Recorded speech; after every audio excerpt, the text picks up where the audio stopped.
বিসমিল্লাহির রহমানির রহিম। ফাইজা রান্নাঘরে আপনাদেরকে স্বাগতম।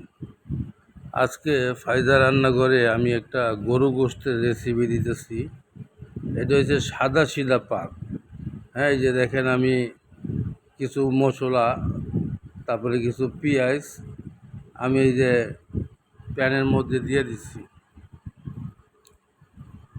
এই সাদা সিধা একদম, মানে ঘরোয়াভাবে যে পাক করে সাদা পোলার সাথে সাদা, হ্যাঁ, সিধা ওরা আমার মশলাটা একটা আছেই, সেটা সাহসে সাহসে আর কি। এই যে দেখেন, আমার মশলাটা দিয়ে দেওয়া হয়েছে। হ্যাঁ,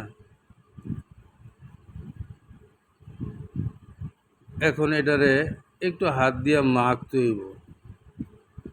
মাইখা আমার ছেলে আবার আপনার মাছ নিয়ে আসছে কালকে।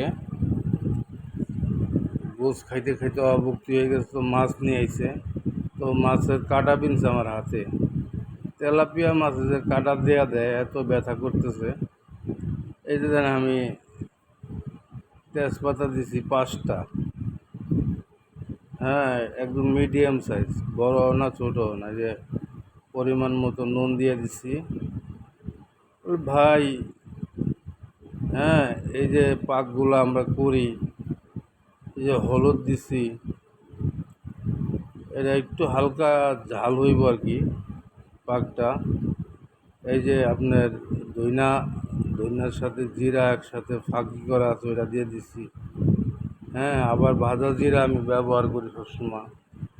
এই যে আমি মরিচটা দিয়ে দিছি, এই মরিচটা মারাত্মক ঝাল। এই মরিচটা অত্যন্ত ঝাল। বলে ভাই, এরা সাদা সিধা পাক, অনেকের বাড়িতে অনেকে দাওয়াত দেয়, আমরা দাওয়াতে গিয়ে দেখি কী রানলো। হ্যাঁ, বলে তারপরও দেখা যায় গরুর গোশত মজাই লাগে। বলে কম বেশি হইতে পারে, এই জন্যে গরু গোশতটা মানে অত্যন্ত একটা মানে বিষয় বস্তু। গরু গোশতটা জান্নাতি খাবার। এই যে দেখেন, আমি আদা রসুনের পেস্ট দিয়ে দিছি। ওরা আমি টেবিল চামচের 1 চামচ করে দিছি, কারণ আমি 2 কেজি গোশ নিছি, তো 1 চামচের সব বেশি দিছি। টেবিল চামচ, 4 চামচ না কিন্তু। হ্যাঁ, টেবিল চামচে 1 চামচ করে দিছি। হ্যাঁ, আদা রসুন দিছি 3 চামচ। হ্যাঁ, এই যে দেখেন বসাই দিছি। হ্যাঁ, বসাই যে আমি ঢাইকা দিলাম। এই যে দেখেন, আমার ঢাকনি ওঠানোর পর মোটামুটি, হ্যাঁ, আমার গরু গোশত মোটামুটি ডান, হ্যাঁ, সিদ্ধ হয়ে গেছে। এই জন্যে ভাই, আপনারা ফায়দা রান্নাঘর বেশি বেশি আপনারা, হ্যাঁ, সাবস্ক্রাইব করেন, পাশে থাকা বেল আইকনটা টিপা দিয়েন, যাতে প্রত্যেকটা রেসিপি সবার আগে আপনি দেখতে পান।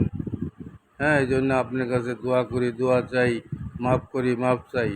দুনিয়া ক্ষণস্থায়ী, আখেরাত চিরস্থায়ী। এই পাকটা প্রত্যেকের ঘরে ঘরে প্রত্যেকে পাকাইতে পারে, এই জন্য নর্মাল একটা পাক দেখাইলাম। তবে ফায়দা রান্নাঘরে ভালো পাক আপনাদের জন্য অপেক্ষা করতেছে, আসতেছে ইনশাল্লাহ। হ্যাঁ, এই জন্যে আপনাদের কাছ থেকে বিদায় নেই। আসসালামু আলাইকুম রহমতুল্লাহি বরকাতুহু।